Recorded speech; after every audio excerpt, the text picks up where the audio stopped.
चलो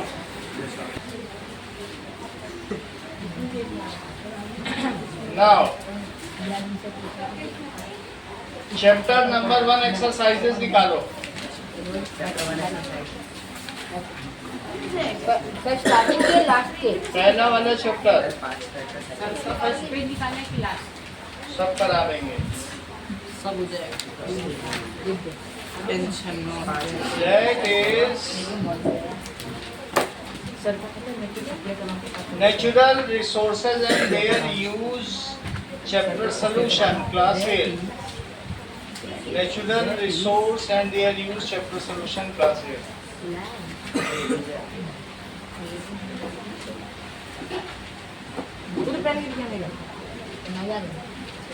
ओके, मैं कराता जा रहा हूँ, उसको साथ ही साथ याद करते जाना। How do we categorize natural resources? How do we categorize natural resources? आज डेट क्या?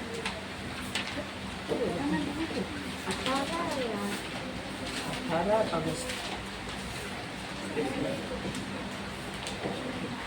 पहले पेज के 3 क्वेश्चन करिए। That is natural resources can be categorized on basis of their uses and renewability. तो कहाँ से वो पाए जाएंगे? From where they are obtained, इस पे categorized होता है। On the basis of their uses, हम उसे कैसे यूज करते हैं, और साथ में उनकी रिन्यूएबिलिटी, गौरव, कि वो एग्जॉस्ट हो सकते हैं कि नहीं एग्जॉस्ट हो सकते हैं। ठीक है, सब पढ़ाओ नहीं, इंडिविजुअली मत पढ़ाओ, उसको मरते को सोच भी पास करा देंगे। चलो अब ठीक है, तो लिखो natural resources. Resources can be categorized,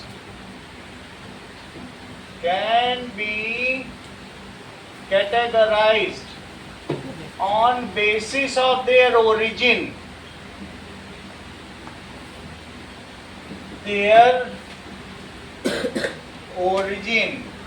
on basis of their uses and on basis of their renewability,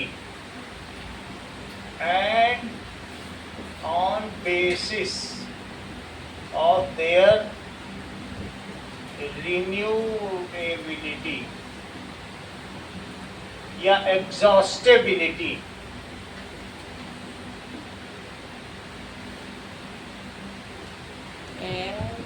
जैसे नेचुरल रिसोर्स कभी भी जो भी होंगे,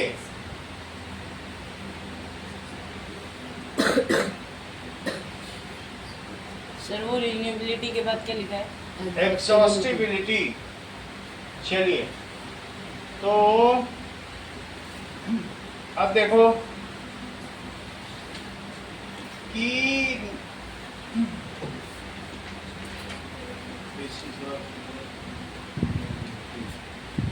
सो दैट इज, कुछ ऐसे होते हैं नेचुरल रिसोर्स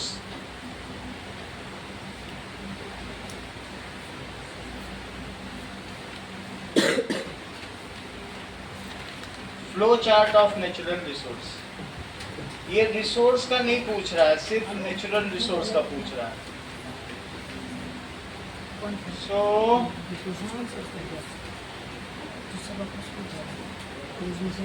लिखो, नेचुरल रिसोर्स एक होता है रिन्यूएबल, और एक कौन सा होगा? Non renewable. रिन्यूएबल में कौन कौन से आएंगे? सोलर एनर्जी, जितनी भी यूज करो क्या कभी खत्म होगी? विंड एनर्जी, ये कभी नहीं खत्म होगी। That is water, tidal energy. Tide जानते हो क्या होता है? पानी ऊपर चढ़ता है फिर उतरता है समुद्र, कई बार जानते हो तुम लोग। जब सन ऊपर हो जाएगा तो ग्रेविटी की वजह से सन का, ये समुद्र का पानी 1 फीट ऊंचा उठ जाता है। या मून ऊपर है तो भी 1 फीट ऊंचा हो जाता है। तो टाइडल एनर्जी, ज्वार भाटा, high tide and low tide, ये चीज़ें होती हैं नेचुरल रिसोर्स, ये रिन्यूएबल है। इसके अलावा और भी प्लांट्स, कोई भी चीज़ है दैट इज बायोमास। बायोमास का क्या मतलब समझते हो? Flora and fauna. फ्लोरा का मतलब ट्रीज और फाउना का मतलब कैटल्स, जानवर। तो क्या ये भी हमारे लिए रिसोर्स है जो नेचर ने दे रखे हैं? गाय, बैल, भैंस, बकरी, ये सब रिसोर्स हैं। और ट्रीज को भी काटते जाओगे तो क्या ये अनन्या बढ़ता जाएगा? ट्रीज बढ़ते ही जाएंगे। फॉरेस्ट है तो अगर डिफॉरेस्टेशन के बराबर अगर हम एफॉरेस्टेशन करते हैं और हम सेंसिबल हैं तो 30 साल 20 साल में फिर से वही पा सकेंगे। लाखों सालों से लोग यूज़ करते आ रहे हैं लकड़ी और फिर से पाते आ रहे हैं कि नहीं है? तो दैट मीन्स ये रिसोर्सेज रिन्यूएबल है। Even water is renewable, portable water. अगर रिवर का पानी बह जाता है तो क्या फिर से बारिश हो जाती है और फिर से वो भर जाता है? Yes, sir. तो water is a renewable resource. River water, river water, ये सब रिन्यूएबल रिसोर्स है। If we use in limited quantity तो ये सब हो सकता है। जबकि नॉन रिन्यूएबल में क्या होंगे? दैट इज, इसके दो चीज हो सकती है, एक तो फॉसिल फ्यूल हो सकता है और दूसरा होगा mineral, minerals, metals. Fossil fuel में 3 चीज आ सकती है, कोल, पेट्रोलियम और सीएनजी। ये सभी चीजें, ये सब हमें धरती को फोड़ के बस निकालनी पड़ती है। इसका नाम ही है कंप्रेस्ड नेचुरल गैस। सीएनजी का फुल फॉर्म क्या है? Compressed natural gas. ये जमीन के अंदर सीधा मिलती है, कुछ भी नहीं करना पड़ता है। नेचुरल गैस, इस प्रकार से इसका ये फ्लो चार्ट है, ठीक है। और नॉन रिन्यूएबल, अगर तुमने जमीन के अंदर से सारे फॉसिल फ्यूल निकाल लिए तो अगर खत्म हो जाएंगे तो फिर कितने साल बाद फिर से बनेंगे? बताओ कितने साल लगेंगे बनने में? Millions of It will take 300 million years। 300 million years के बाद ही फिर से तुम्हें मिल पाएगा। तो ये सब नॉन रिन्यूएबल है। तुमने मेटल में आयरन निकाल लिया, ब्रास निकाल लिया, तो उसके बाद क्या तुमको दिव्या और आयरन ब्रास मिल जाएगा क्या? जो जहाँ डिपॉजिट है बस वही है। जैसे आयरन और इसके अलावा कॉपर। अगला सवाल देखिए, क्वेश्चन दिया गया है कि what is the connection between distribution of natural resource and different aspect of life? क्या कंट्रीब्यूशन है, connection? What is connection between distribution of natural resource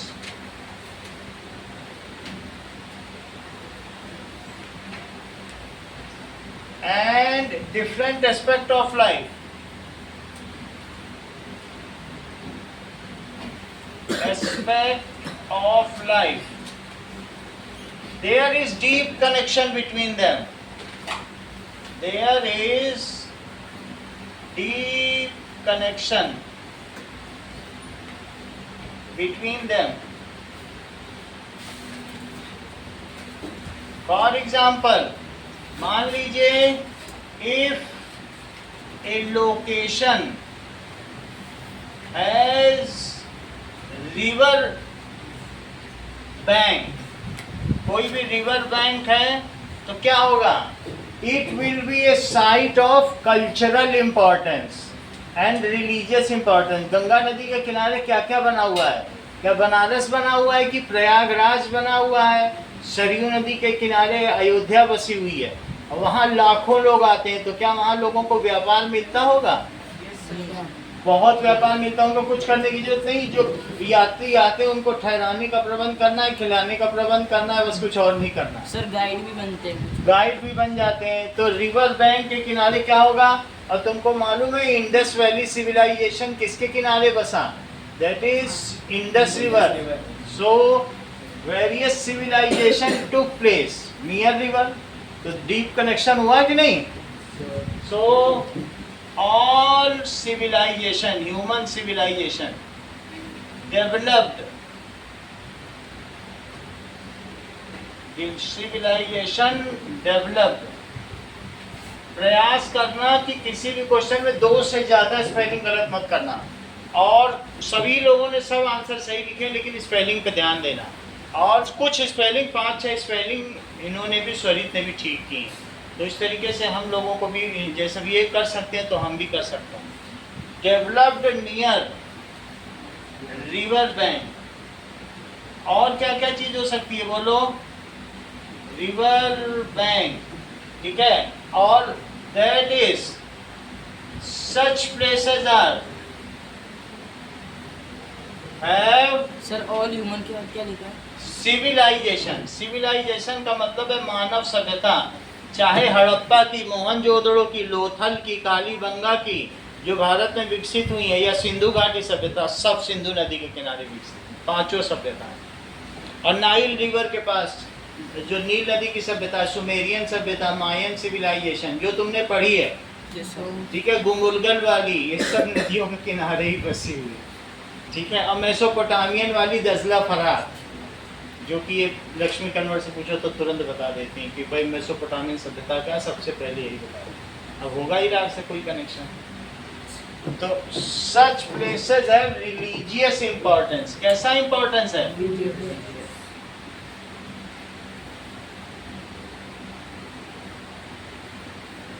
importance and attract tourist.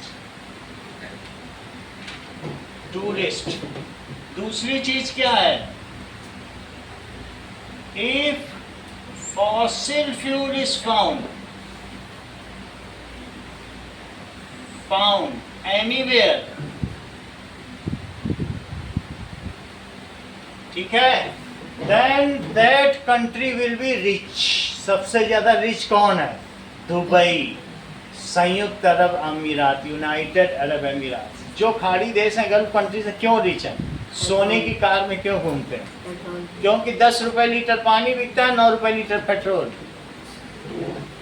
पानी से सस्ता पेट्रोल है.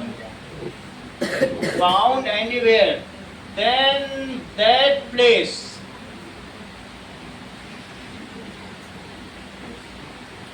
will be well developed.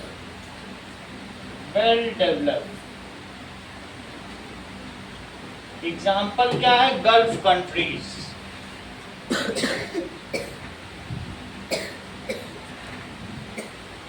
किसी के मामा वामा रहते हो तो पता कर लेना. सर फॉसिल फ्यूल के बाद क्या लिखा है? Fossil fuel is found anywhere. अगर वो कहीं पाया जाता है तो वहां पर क्या होगा? वेल डेवलप्ड और रिचर होगा कि नहीं होगा? तो एग्जाम्पल के बाद क्या लिखा है? एग्जाम्पल है गल्फ कंट्रीज. कौन सी कंट्रीज? गल्फ, खाड़ी देश. अगला देखो, नेक्स्ट इज, इतना लिखना काफी रहेगा कि जहाँ पे कोई भी रिसोर्स है तो वहां पर लोग ज्यादा है, ठीक है कि नहीं. तीसरी चीज देखिए है मर्त्या. Next is, what are the implications of unsustainable use, over exploitation of resources? मान लीजिए आप किसी रिसोर्स को ज़्यादा यूज करने लग जाएं. Question number 3, what are the implications of over exploitation of resources?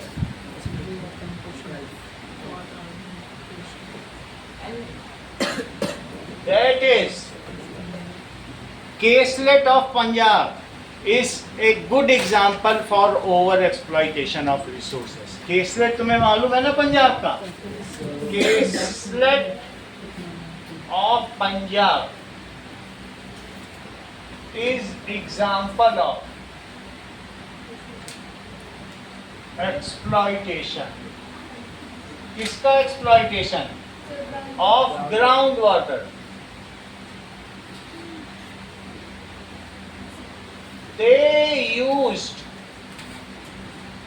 ठीक है, ground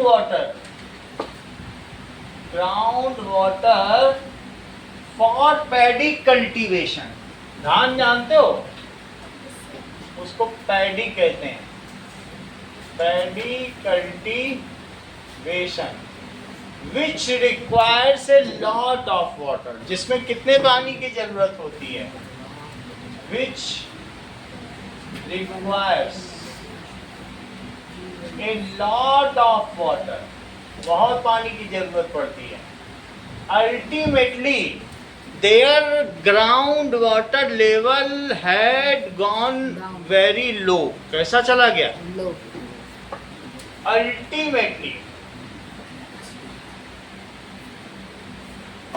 there ground water level, depleted का मतलब जानते हो क्या? Ground water level had gone low.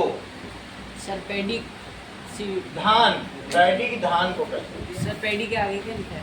Cultivation, उपजाना, had gone low and cracks developed. अब क्या डेवलप हो गए? प्रेस। Developed in their field, in their field. Field में जब नीचे से पानी आएगा नहीं, सॉइल में मॉइस्चर आएगा नहीं, तो बड़े बड़े क्रैक्स पड़ गए। अब वो लोग बाल्टी भर पानी डालते हैं अपने खेत में, क्रैक से नीचे चला जाता है। खेत में पानी भर ही नहीं सकते, इतने बड़े बड़े क्रैक। अब क्या करोगे? क्रैक डेवलप हो गए। दे यूज्ड पेस्टिसाइड्स, उन्होंने पेस्टिसाइड का यूज किया। Now every third person of Punjab is suffering from cancer. Sir अभी भी ऐसा होता है? हर सिद्धू, नवजोत सिंह सिद्धू की वाइफ को कैंसर हो गया, हर एक तीसरे व्यक्ति को कैंसर। उन्होंने सोचा कि हम 5 गुना फसल कर लेंगे और हर कीड़े को मार देंगे, और कीड़े को मारने के लिए क्या किया? पेस्टिसाइड का यूज किया। फसल खूब हुई, लेकिन आज वही पंजाब का किसान जो अरबपति था वो रोडपति हो गया। पहले करोड़पति था, अब रोडपति हो गया। तो इस तरीके से we should use natural resources very cautious manner। कैसे? बहुत ध्यान से करना चाहिए कि नहीं? Natural resources are precious, बहुत कीमती हैं, तो we should use it carefully। बोलो, मैं बात समझ में आई? Natural resources are, ये नहीं कि बहुत ज़्यादा है तो चलो अब होली में खूब सारी लकड़ी जलाएंगे। Resources are precious. We should use it carefully। कुछ लोग जिनके घर के बगल से नदी बहती है, उन्होंने उसको ड्रेनेज में बदल दिया है, सारा फैक्ट्री का पानी सब कुछ। अब वो कितनी गंदी हो गई है, स्मेल करती है। अब उस पानी को यूज़ कर पाएंगे क्या? नहीं कर पाएंगे। और नहीं तो वो टूरिज्म को अट्रैक्ट करती है, अच्छी होती। यमुना के लिए 8,000 करोड़ रुपए दिए जाते हैं हर साल, और अभी भी आज भी वो नाले का नाला ही है। अब वो यमुना नदी ना हो कि यमुना नाला हो गया। सर अब ग्राउंड वाटर वापस से कैसे आएगा ग्राउंड के अंदर? ये फिर आता नहीं है, फिर कई हजारों लाखों सालों बाद अपने आप नेचर कुछ करे तो करे, वो अपने आप नहीं आता। एक साइकिल है, अगर तुमने वो साइकिल तोड़ दिया तो वो फिर से साइकिल डेवलप होने में समय लगेगा। आप पहले भर जाता था और फिर आप निकाल लेते थे, अब वो चीज़ बिल्कुल सूख गई है तो उसमें कुछ फ़ायदा नहीं करने का। वो साइकिल अपने हिसाब से चलता है ना। एक बार आपने किसी कूड़ा घर बना दिया किसी जगह को, अब सोचो कि यहाँ फिर से फर्टाइल लैंड होने में कितना समय लगेगा, तो वो ना जाने कितना समय लगेगा। आपने डंपिंग यार्ड बना दिया, मान लीजिए दिल्ली में ऐसे कई साइट है ना जहाँ पर क्या होता है कि शूटरगंज और इनके पास में कूड़े के पहाड़ हैं, उसके ऊपर कार चलती है, उसके बगल से निकल दो तो निकलना मुश्किल हो जाए, चक्कर आ जाए। अगला देखो, तो हमें बहुत केयरफुली यूज़ करना है। किसी भी रिसोर्स को, इवन हमने देखा है बहुत सारे बच्चे जब जाते हैं तो पीछे के फैन बंद कर देते हैं। They know how to use resource, इतनी बड़ी बात। अब अगला देखो, next is page number exercises पे आ जाइए।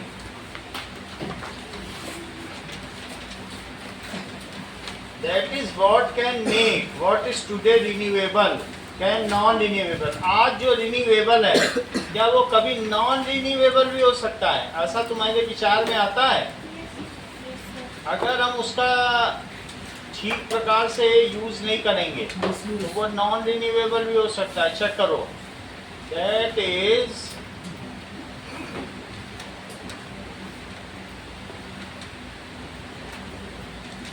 चलिए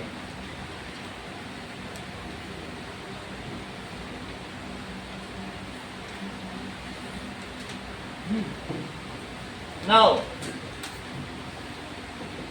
देखो एक्सरसाइजेस का पहला question, if the rate of consumption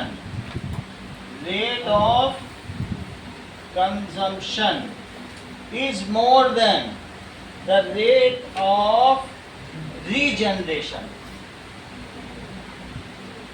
exceeds का मतलब अधिक होना,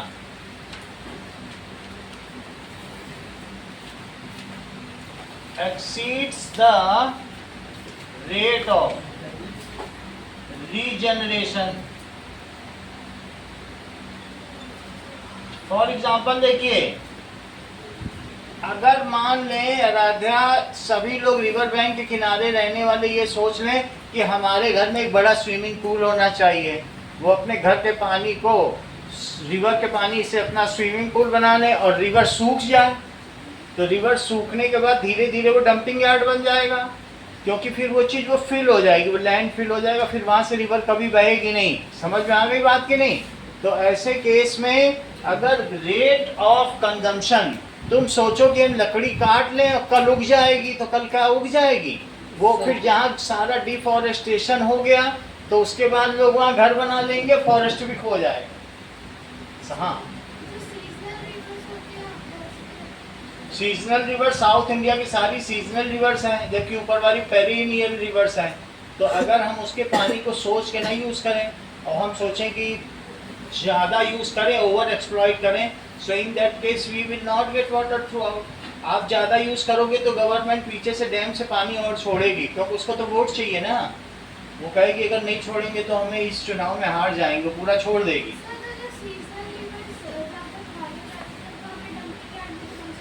सीजनल रिवर जितनी भी हैं सब जगह डैम बने हुए हैं, पानी आता है भरता है, तो ये जो प्लेट्यू सिस्टम है उससे पानी छोड़ा जाता है, सब पे डैम। सब समझ में आया कि नहीं? कृष्णा सागर डैम, ऐसा तुम क्या सोच रहे हो सीजनल रिवर 2 महीने की बारिश है और साल भर बहती रहेगी क्या?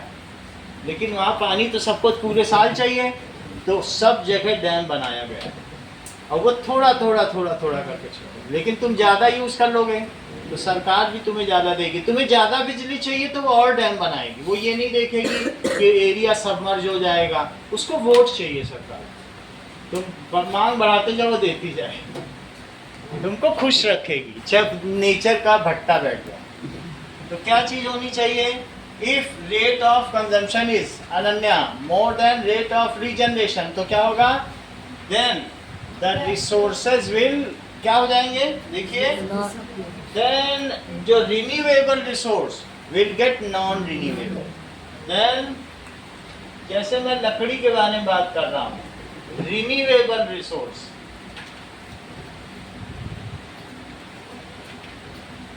becomes non-renewable। For example, जैसे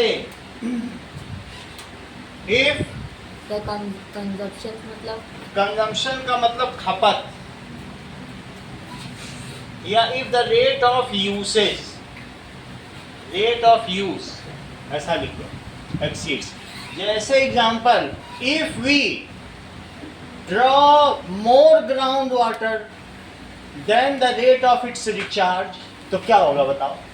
जमीन के अंदर वही हाल होगा जो पंजाब में हुआ।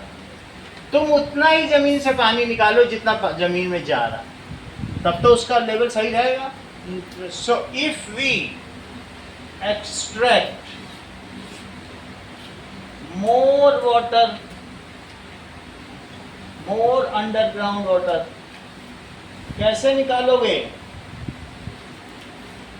Bye using tubewell. Using tubewell लगा लिया तुमने, नलकूप, और पानी सब निकाले जा रहे हो। जैसे पंजाब में उन्होंने बिजली भी फ्री कर दी, बोले निकालो जितना निकाल सकते, बिजली फ्री कर दी। Then it's recharge. तो अगर हितेश रिचार्ज से ज़्यादा उसका यूजेज हो गया, रिचार्ज भी तो होता है, पानी नीचे परकोलेट होता है, टप टप टप टप नीचे गिरता है, सीप होता है ना, इट सीप्स थ्रू सॉइल और percolates through soil and it again recharge. But आप ज़्यादा यूज़ कर रहे हैं तो क्या होगा?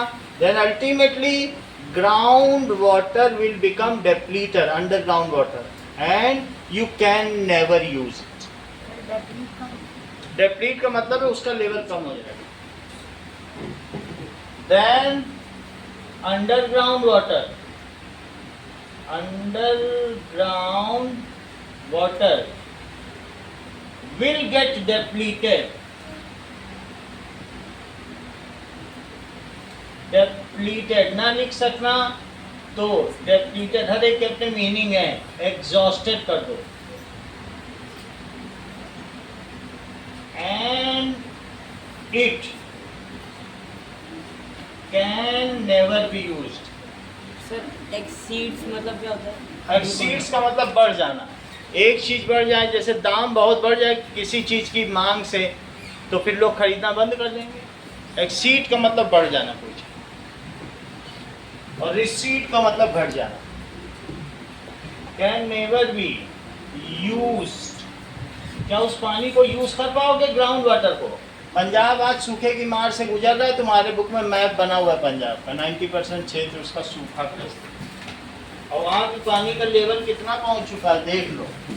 सबसे ज़्यादा कितना दिया है? बोलो शिवांश, देख तो रहे हो। सबसे रेड जो है 40 मीटर, ये 3 मीटर है इस कमरे की हाइट। 40 मीटर का मतलब कितनी? 13 मंजिल नीचे पहुँच। खोदते रहो। अगला देखिए, नेक्स्ट इज, सो हमको इसलिए so we should use sustainable management. कैसा विकास करना चाहिए? सतत पोषणीय। सस्टेनेबल मैनेजमेंट का मतलब है अपना विकास उस स्तर से करो कि हमारे रिसोर्स बने रहें। इसकी गांधी जी ने कहा था, there is enough for everybody's need but there is not much for anybody's greed. सबकी आवश्यकता के लिए पर्याप्त धरती के पास है, लेकिन एक व्यक्ति की लालच के लिए भी अपर्याप्त। बोलो सही बात कही थी कि नहीं? तो अगर एक ही व्यक्ति लालची हो जाए, अलेक्जेंडर निकल पड़े दुनिया को विजय करने के लिए, तो क्या उसके लिए दुनिया छोटी पड़ जाएगी कि अब मून को भी विजय करना। सो वी शुड यूज, इसलिए हमें क्या करना चाहिए गौरव? बोलो। इसके लिए हमें रिसोर्सेज को जितना हो सके कम यूज करना चाहिए। हाँ, उसको सस्टेनेबल मैनेजमेंट करना चाहिए। So we should use and distribute resources sustainably.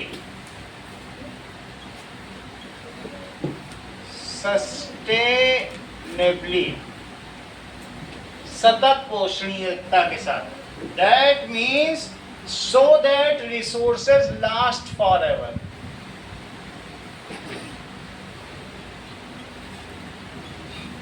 Last forever. या available forever.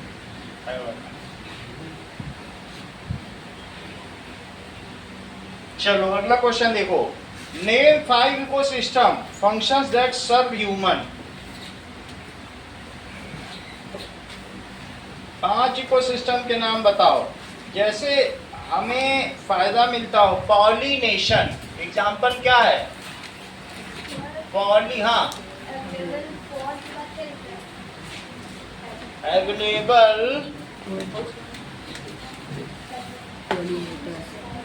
कहाँ पे है?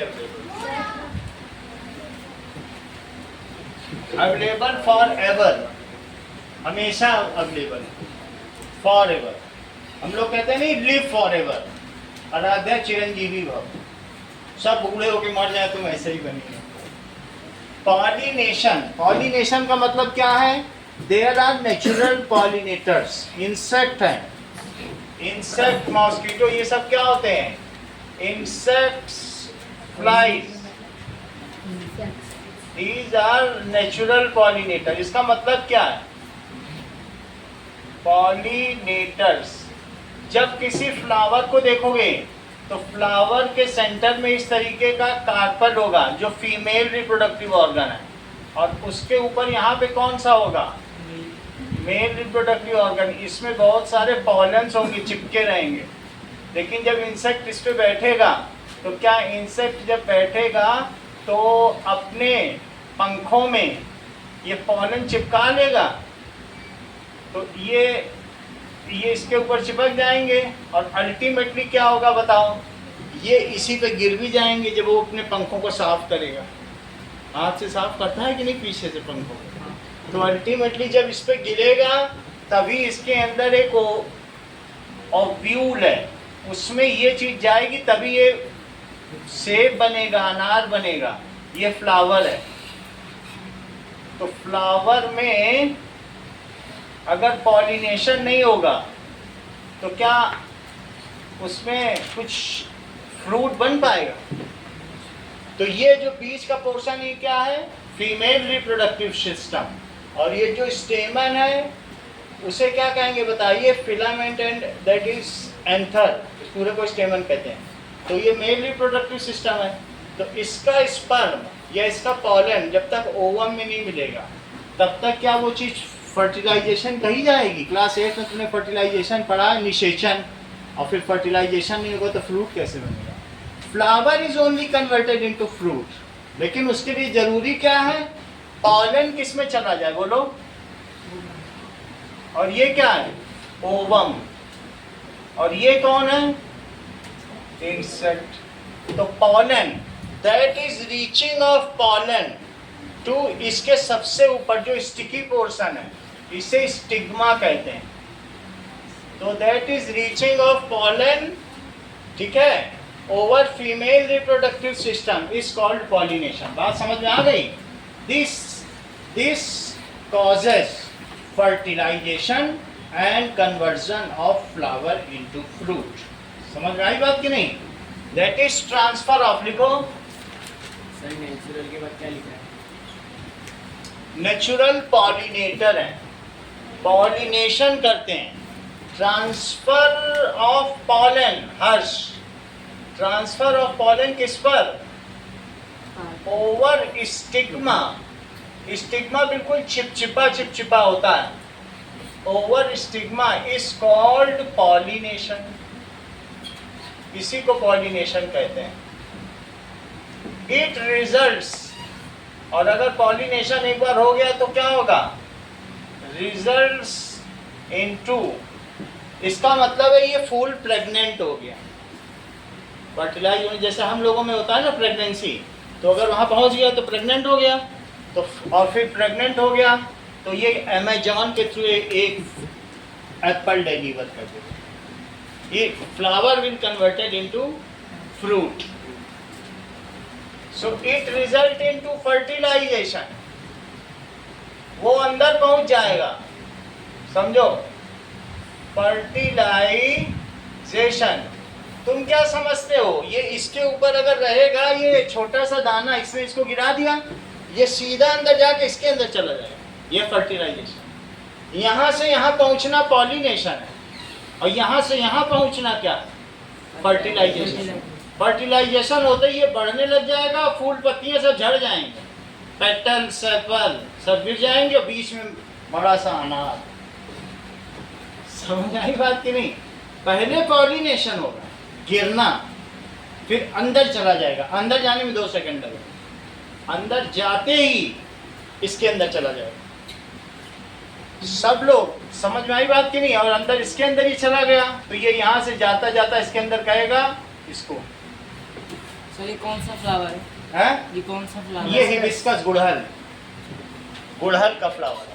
तो it results into fertilization and ऐसे कौन सा फ्रूट बनता है? कन्वर्जन ऑफ, ठीक है, फ्लावर इनटू, फ्लावर किसमें होगा बोलो? Into fruit. तो पहली चीज तुम्हें समझ में आ गई, पॉलिनेशन। एक बार इसका वीडियो देख लो तब तुम्हें ज्यादा क्लियर होगा, फिर आगे बात करेंगे।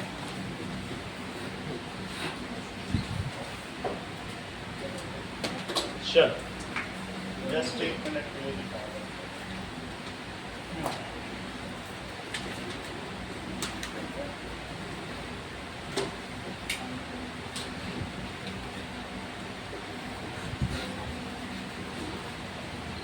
एक बार में समझ लीजिएगा, बस ध्यान से देख लो।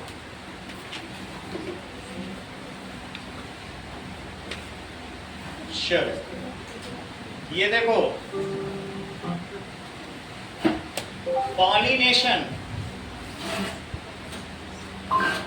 पॉलिनेशन का मतलब समझो ये क्या कर रहा है कि पॉलिनेशन में ये इंसेक्ट पॉलिनेशन कर रहा है। ये बहुत सारे पीले पीले पॉलन ग्रेन है, वो उसके ऊपर डाल रहा है। फिर से देखिए, जो पॉलिनेटर्स होते हैं वो क्या करते हैं, इस फ्लावर में देखो, यही है ये हिबिस्कस, गुड़हल। अब ये कुछ लोग हाथ से भी कर रहे हैं, लेकिन कितने फूल में तुम कर पाओ? और इसके सबसे अंदर में देखो, इंटरसेक्शन ऑफ फ्लावर, फ्लावर का इंटरसेक्शन देखो, फ्लावर में क्या क्या चीजें होती है ये देख लो। ये पॉलन है, यही मेल रिप्रोडक्टिव जर्म्स हैं, और ये सब पॉलन ग्रेन है। अब देखो, अगर हम गुड़हल को खोलें, बीच का पोर्शन दिखा, सबसे बीच में ऊपर लाल लाल एक स्टिग्मा, पीले से भी ऊपर देखो, दिख रहा है लाल लाल, वहां उसको पहुंचना है, खुद तो नहीं पहुंच पाएगा ना, तो कोई ना कोई उसको पहुंचा है, कोई पॉलिनेशन है। अब हम जरा देखें, ये फ्लावर देखो, तुमको इसमें दिख गया, क्या क्या दिखा बताओ? दैट इज, बीच में क्या दिखा? फीमेल रिप्रोडक्टिव सिस्टम दिखा, और किनारे में क्या है? किनारे में मेल रिप्रोडक्टिव सिस्टम है, पॉलन पार्टिकल्स है, वो धीरे धीरे उसमें जाएंगे और अंदर एग है, एग के अंदर पहुंच गए महावीर, तो फिर वो फ्रूट बन जाएगा। समझ में आ गया कि नहीं? दैट इज, ये देख लो, डबल फर्टिलाइजेशन। अब तुमको एक चीज और बता दें, फिर समझ में आ जाएगा। ये देखो, ये लोग समझाएंगे भी।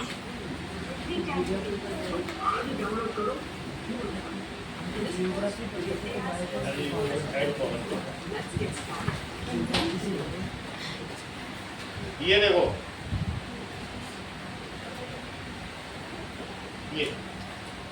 ये देखो फ्लावर है,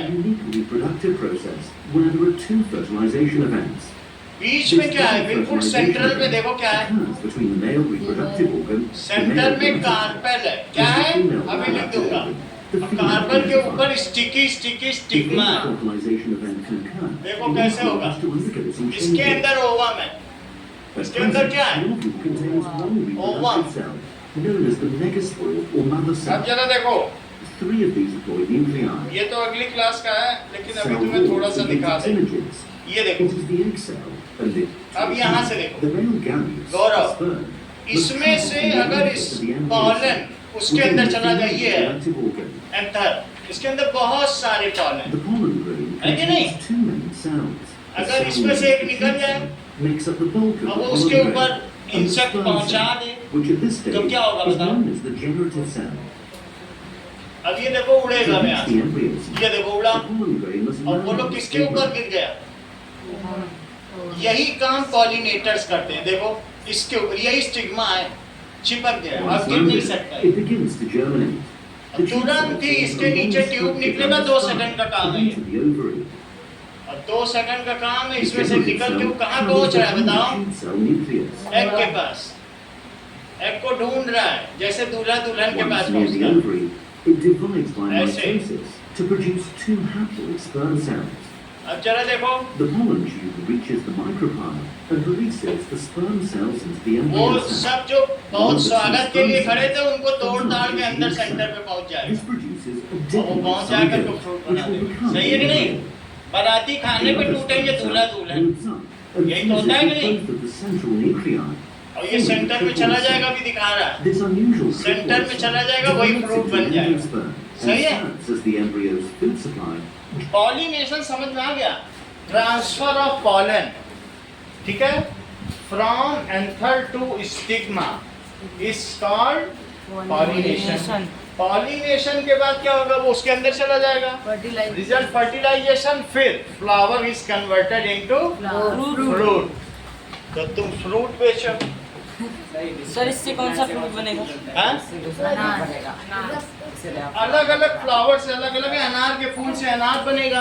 तुम्हारे घर में अनार का पेड़ होगा तो पहले फूल आएंगे, मंजरी आएगी, और मंजरी के बाद क्या होगा बोलो? सर हिबिस्कस से कौन सा फ्रूट बनेगा?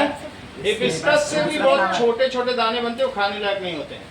हिबिस्कस को क्या खाओगे? गुड़हल के फूल से गुड़हल का तेल निकाला जाता है। हम लोग जितना निकलता है सब फ्रांस को बेच देते हैं, हम लोग नहीं यूज करते। फ्रांस में ये 1000 रुपए लीटर बिकता है, और वो उससे बाल हमेशा काले बने रहते हैं, गुड़हल के तेल से सब लोग। हमारे यहाँ भी हम लोग ऐसे ही यूज कर लेते हैं। अपने घर की मम्मी से पूछो, सब दूसरे के घर की मम्मी से मत पूछना। Now that is water purification. दूसरा देखो, वाटर प्योरिफिकेशन।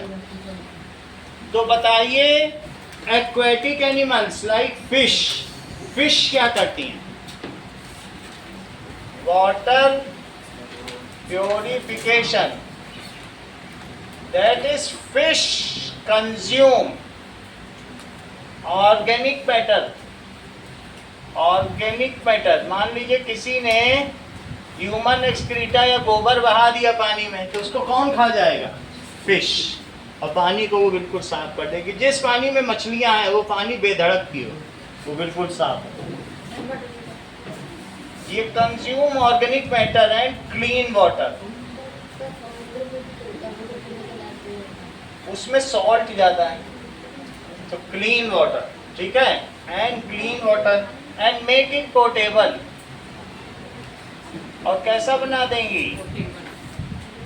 पोर्टेबल। आराध्या ध्यान दीजिए, ठीक है। क्लाइमेट रेगुलेशन कौन करता है? क्लाइमेट रेगुलेशन क्या अपने आप हो रहा है? नेचर कर रहा है रेगुलेशन। नेचर हमारी क्या क्या सर्विस करता है? तो पहली बात, हमारे पानी को प्योरीफाई कर रहा है, और क्या कर रहा है? पॉलिनेशन कर रहा है। तीसरा क्या कर रहा है कि plants absorb CO2 and release O2। ये जो सामने का पेड़ है, ये 375 लीटर O2 निकाल रहा है, और हम हर एक व्यक्ति एक दिन में 450 लीटर ऑक्सीजन देता है। तो समझ लो, ये जो पेड़ है एक दिन में आपको 17 लाख रुपए की सर्विस दे रहा है, एक पेड़। इतना ऑक्सीजन सिलेंडर खरीदने जाओ तो बिक जाओ, एक दिन जिंदा रहना। तो पेड़ क्या करते हैं Aarav Sharma? They absorb CO2, photosynthesis जानते हो, and release O2 during photosynthesis. इससे अच्छा थोड़ा सा मिट्टी डालो सर पे, एक पेड़ लगाओ। अगर पेड़ के साथ चलोगे तो शान से अपनी हवा, अपना ऑक्सीजन खुद रहेगा तुम्हारा। D next is soil fertility. Soil fertility कौन बनाता है? अर्थवॉर्म्स आर कॉल्ड, केचुए जानते हो? या नहीं देखा तो होगा ना सबने केचुए को अर्थवॉर्म को जाना। अर्थवॉर्म या केचुआ are friends of farmer, friends of farmer. They क्या करते हैं? Maintain moisture and soil fertility. Maintain, मिट्टी को खा के वो शेक कर देते हैं उसी में, और मिट्टी गीली हो जाती है। दे मेंटेन मॉइस्चर, और खूब हवादार भी कर देते हैं, पूरा अंदर घुस जाते हैं, तो जड़ों को क्या हवा मिलती है खूब। Maintain moisture and soil fertility. अगला देखिए, फिफ्थ, प्रोविजन ऑफ फूड। क्या नेचर से आपको कोई फूड भी मिलता है? Provision of food, we get food from plants and cattles. ये सब तुम्हें मालूम है? We get milk, fish, fruits, vegetables, all from nature. ये सब हम नेचर से पाते हैं। इस प्रकार से नेचर हमको बहुत सारी चीजें दे रहा है। अगला सवाल देखिए, what are renewable resources, how these are different from non renewable resources, what can people do to ensure that renewable resources continue to be available for use to future generation। तो जो नवीनीकृत संसाधन और अनवीनीकृत संसाधन में क्या अंतर है, कैसे तुम ये आश्वस्त करोगे कि जो नवीनीकृत संसाधन है वो नवीनीकृत ही बने रहे।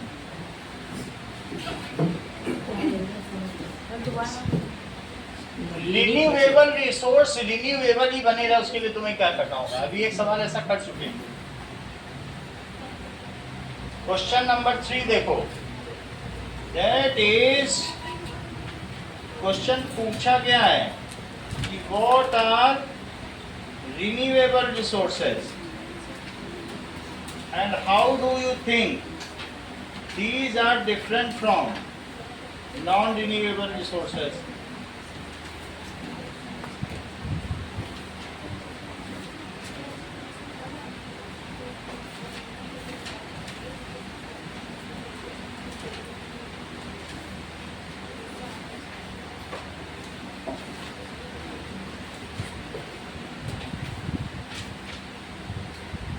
चलिए,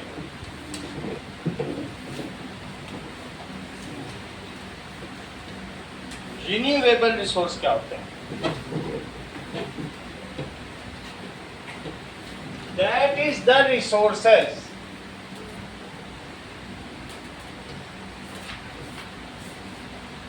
which never get exhausted।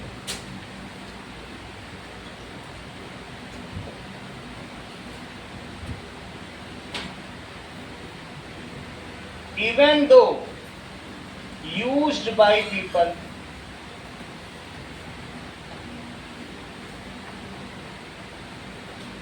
ठीक है, these are replenished। ये क्या होते जाते हैं? replenished या recharged time to time।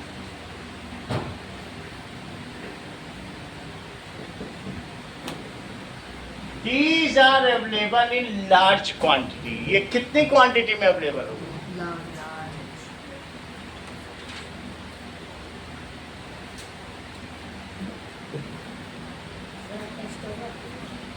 हाँ होगा, क्वांटिटी ये लार्ज क्वांटिटी में होते हैं, ठीक है।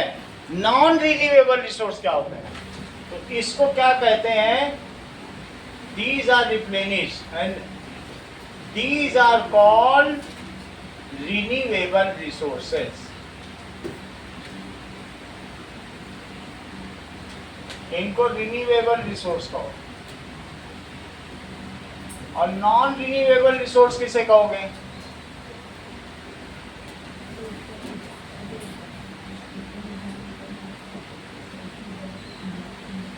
the resources which are limited in amount.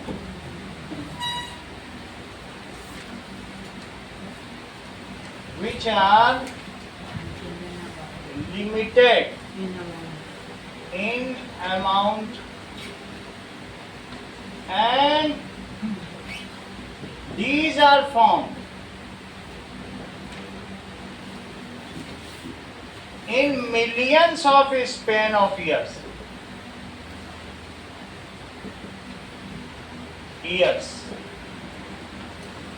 And once get exhausted,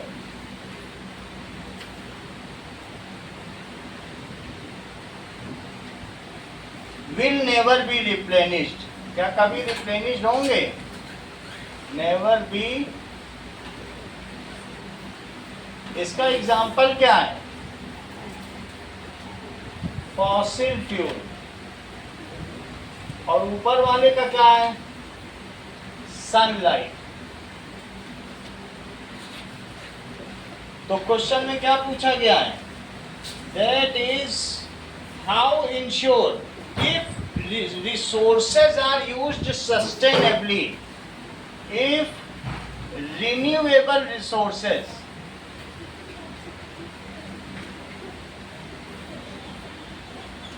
are exploited. इसको भी खूब इस्तेमाल करो। सोचो हमारे घर के बगल नदी बह रही, स्विमिंग पूल बना डाले। Exploited, it will also exhaust soon.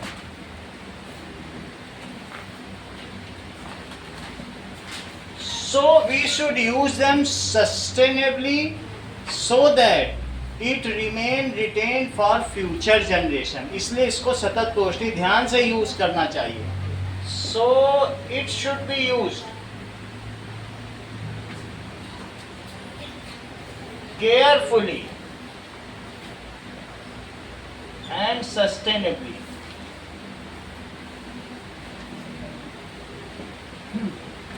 So that it is left for future generation.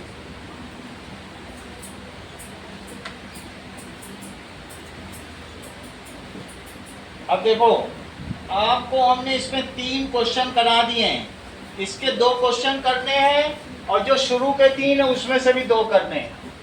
तो जो इनिशियल पेज कौन से हैं उसमें अपने मन के 2 करो, गलत वर्ड नहीं लिखने, 2 से ज्यादा गलत वर्ड नहीं लिखना. देखो पेज नंबर कौन सा पहला वाला, पेज 1 के 2 क्वेश्चन सर, तीनों में से कोई भी. हाँ, पेज 1 एनी 2 क्वेश्चन और एक्सरसाइज में 1 to 3 कराएं, उसमें से भी any 2 question. Exercises any 2 questions from 1 to 3. 4 question करने हैं, 2 शुरू के 2 बाद के. ठीक है, चलो.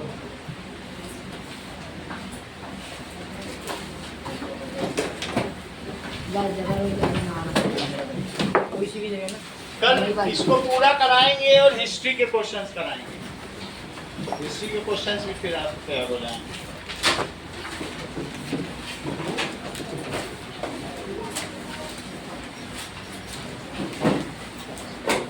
स्वरित ये लो.